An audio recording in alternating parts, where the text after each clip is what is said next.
Welcome to another great video. This time I'm going to be doing a new project. As you could tell from the title, I'm going to be doing an upcycle. So I'm taking a piece of clothing that I already have and I'm going to transform it into something new. For me, this is a new project because I don't usually take items and cut them up and try to make a new piece, at least when it comes to clothing. Now I do have my business, but when I'm making those products, they're just small pouches, they're small keychains. It's nothing necessarily so big. So I'm used to making those products that usually just require a straight stitch. But with having to take a garment and try to make it into a new piece of clothing, there's a lot of measurements that go behind that, a lot of creativity as well. So I'm definitely interested to see how this turns out. For this project, I am going to be taking a pant and I'm going to show you in the next video.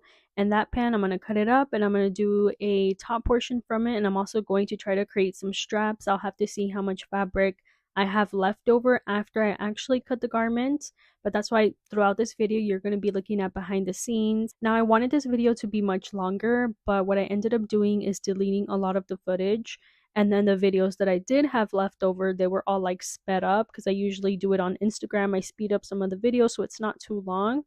But when I did want to include some longer portions, well, I didn't have those videos anymore. So what I was able to save in my videos and my photos, that's what I'm going to be including. But it all helps me to learn for next time when I do another upcycle to make sure to record, but to actually leave a good amount of footage. But I still hope that you guys can get the value out of it and that it can inspire you to take some of your own pieces and create a new garment. This is the pair of pants that I had to work with.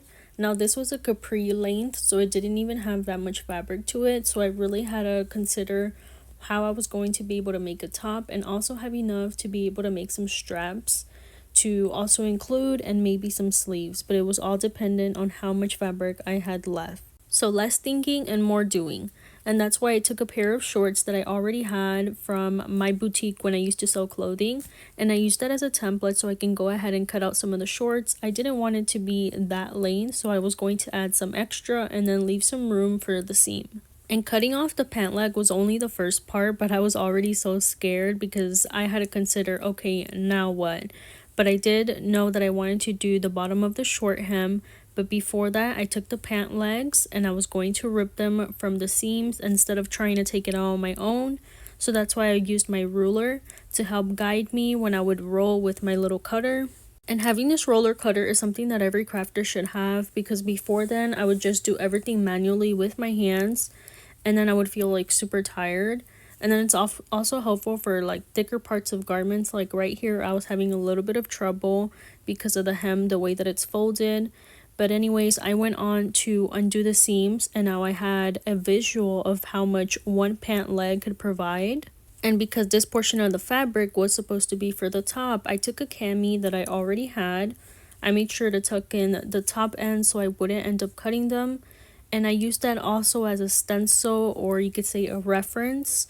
And I also made sure to leave some extra spacing around each of the sides for when you do have to roll it up to get, a nice clean look for the hem. So I repeated that all throughout, and this is just for the first pant leg. So this is for one panel of fabric. And this is just a practice project, so I wasn't being so specific on measurements. I was just trying to leave an equal distance between each of the sides that I was cutting, so my measurements would come out somewhat reasonable. But if you're trying to get more perfect measurements, then obviously you might spend a little bit more time on measuring each of the sides, or maybe jotting it down on a notebook to make sure that everything is good. And so here I repeated the same process for the other side of the pant leg. That's why I have two panels of fabric. The same thing, tracing it with the stencil of the cami top. And then I went ahead to do the seams to start getting a visual or a better idea of how the top portion was coming out, and if I would have leftover fabric to do some little straps on it. I would have preferred some sleeves, but I only had a few fabric to work with. And so I did a double fold for the seam because I was like, I want this to be a little bit more neater. So back to the sewing machine, simple process, just doing a straight stitch on that hem. I did crop off some of the t-shirt because I felt like it was a little bit crooked, but that'll just be dependent on you. However you see that it's turning out, you can always make accommodations. Now I had to decide if I wanted to do like a halter top as the cami, or just 2 straps on each side. So I was like, okay, I want to focus on the short, but let me pin around the t-shirt so I don't end up touching that fabric. So with the shorts, I think it's pretty straightforward, just folding the bottom ends of it so I can do a nice seam around it, and that part could at least be done. Meanwhile, I would be focusing on the top portion. And for some reason, this part of the video froze, but I was just focusing on the bottom of the short, so it's not a big deal. But let's continue for now. Next, I had to decide if I wanted to join both pieces together or do the straps, which I decided to join them together. That way the straps would be the last thing. I figured it out when I put front side to front side with the shorts facing up and the top facing down. Then I pinned both pieces together so I could make it easier for me when I took it to the sewing machine. So at the sewing machine, I just did a straight stitch back and forth between the starting and the ending point for some security. Then the straps were next, so I took any scraps and I created these 2 little strings. And after all the work was done, this was the final result. I love how this piece came together, how we were able to take a pant and create a romper out of it. I think it is amazing every time that a clothing is upcycled because you can create a new piece. And while we have reached the end of this video, this was definitely a bit of a challenge for me, but it didn't take me too long.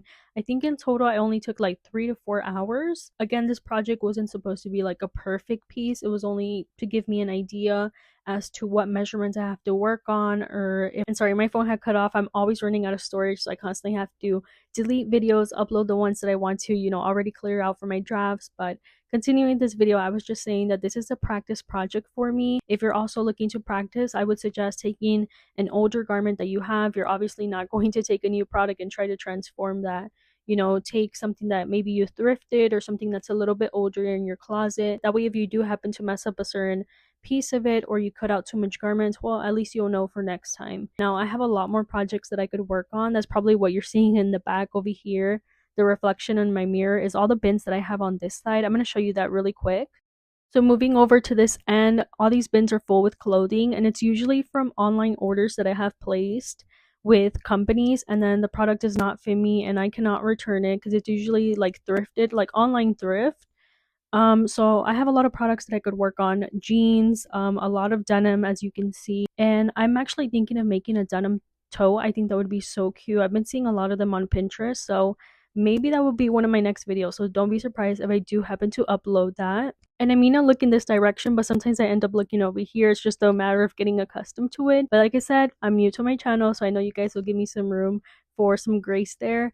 But yeah, that's the end of this video. I hope you guys really enjoyed it and you were able to get some inspiration. When you have older clothing, it does not have to go to a landfill. You can obviously like donate it to people that you know, or if you have a sewing machine, take a hand at it. Take some practice and try to make something new out of it. I think it's a really fun project. I can't wait till I make my next one, but of course this all takes a lot of planning, so make sure that you're subscribed. That way you don't miss any future videos. I have a lot of content, a lot of ideas, and of course if you have any suggestions for me, please leave them down below. I've been seeing that there's a lot more engagement, a lot more comments recently, so that really helps me out to get an idea as to anything that I can improve. For example, like one of my last comments told me that they really couldn't hear me in one of my videos, and then I played the video back and I was like, yes, that's very true. But that time I didn't have my microphone, so that totally makes sense. But either way, the feedback helps me out so I can double check my videos, which either way I do. But it's very easy to miss some things. Make sure that you also like this video because that helps with the engagement. I feel like I'm saying that in every video, but I'm new to this, so it really supports me. But for now, I hope you have a great day and God bless you.